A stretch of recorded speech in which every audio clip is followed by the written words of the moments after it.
¿Cuánto le debemos a Pascal? Blaise Pascal, matemático, físico y filósofo francés, nacido en 1623. Es el padre de un principio muy utilizado en innumerables dispositivos actuales. Una prensa, un gato hidráulico, una grúa o el freno de un coche. Nos referimos al principio de Pascal. La presión ejercida sobre un líquido incompresible como este agua, el aire no nos sirve porque es compresible. Cuando está en equilibrio dentro de un recipiente de paredes indeformables, se transmite con igual intensidad en todas las direcciones y en todos los puntos del fluido. En un sistema como el que vemos, dos émbolos están conectados mediante una conducción líquida. Si el sistema está totalmente cerrado, al ejercer presión sobre el émbolo 1 se va a transmitir la misma intensidad en el émbolo 2. Sin embargo, al ser superficies diferentes, y como sabemos que la presión es igual a fuerza partido superficie, la relación de fuerzas va a cambiar en función de la superficie de contacto del líquido. De manera que la fuerza del émbolo 1 va a ser menor que la del émbolo 2 ya que tiene menor superficie. Vamos a ver un ejemplo con números. Suponiendo que el valor de la fuerza 1 es de 1 newton, sacaríamos la fuerza 2 mediante esta fórmula. La superficie de la fuerza 1 sería 10 centímetros cuadrados y la de la fuerza 2, 20 centímetros cuadrados. La fuerza 2 la sacaríamos haciendo una regla de 3. Y esto daría 2 newtons. Esto quiere decir que la fuerza 2 sería el doble de la fuerza 1. En este proyecto vamos a descubrir los secretos de Pascal, pero a través de experimentos muy sencillos. Empezamos. Primero tenemos un globo. Sabemos que la punta de una chincheta tiene una superficie muy pequeña. Aplicando una fuerza sobre el globo se va a transferir a la punta de la chincheta, por lo que explota. La presión que se ejerce sobre el globo es muy grande, por lo que el globo no resiste y explota. Ahora, si en vez de tener una tenemos muchas, la superficie de contacto es mayor y al aplicar la fuerza el globo no se explota, ya que la fuerza se reparte entre todas las chinchetas y la presión disminuye lo suficiente para que el globo no explote. En este segundo experimento vamos a ver cómo la presión se ejerce por toda la superficie del líquido de la misma manera. Hemos metido en un tarro hermético lleno de agua un globo de aire. En la tapa hay un agujero del que sale un tubo hacia una jeringuilla también con agua.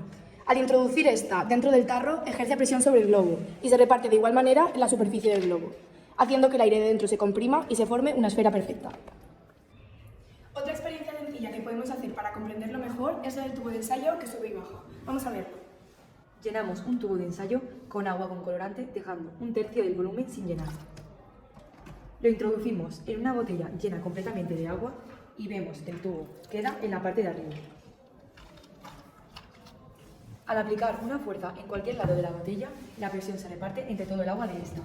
Hace que el aire del tubo se comprima, que su volumen disminuya y la densidad aumente, obteniendo como resultado que baje el tubo de ensayo.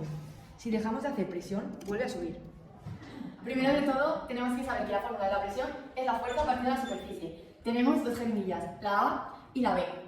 Es decir, que la presión de la jeringuilla A tiene que ser equivalente a la de la jeringuilla B. Antes de realizar los cálculos, hemos tenido que sacar los diámetros de las jeringuillas. En la A da 2,1 y en la B 3,1. Y esto lo hemos sacado gracias al pie de rey, que es esto de aquí.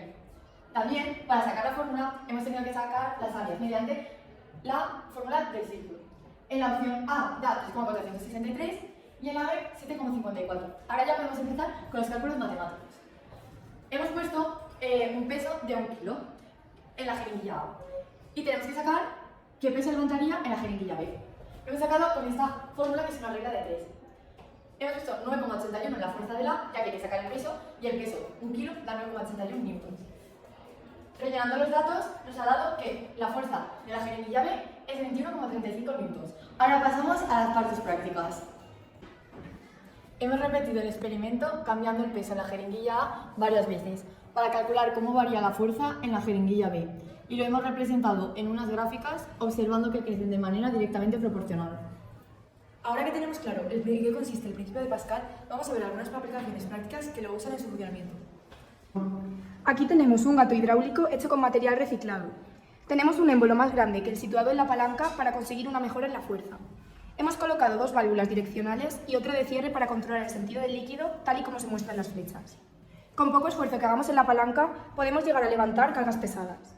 Manteniendo la válvula de cierre cerrada, conseguiremos que el émbolo se llene al mover el émbolo con ayuda de la palanca. Al abrir la llave de cierre, el peso del objeto levantado devuelve el émbolo a su posición inicial. Esta prensa hidráulica que hemos construido es una máquina simple, formada por maderas como soportes, dos jeringuillas laterales y dos centrales que van unidas entre sí por pequeños tubos por los que pasa el agua. Vamos a poner un agua como ejemplo.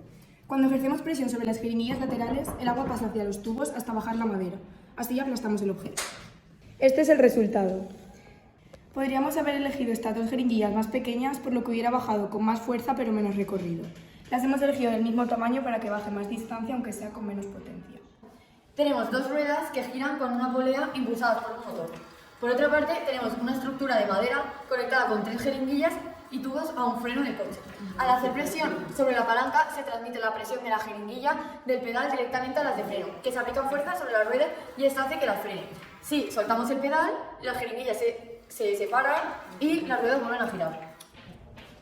Aquí tenemos una grúa hidráulica construida con DM reciclado. Estos son los mandos, con jeringas llenas de agua conectadas mediante tubos a unas jeringas actuadoras del brazo de grúa. Al aplicar presión sobre uno de los mandos, la grúa es capaz de realizar 4 movimientos diferentes. El primero, con el primer mando derecho, podemos subir y bajar el brazo 1 y abrir y cerrar la pieza de sujeción. Con el segundo mando podemos subir y bajar el brazo 2 y mover de izquierda a derecha la grúa.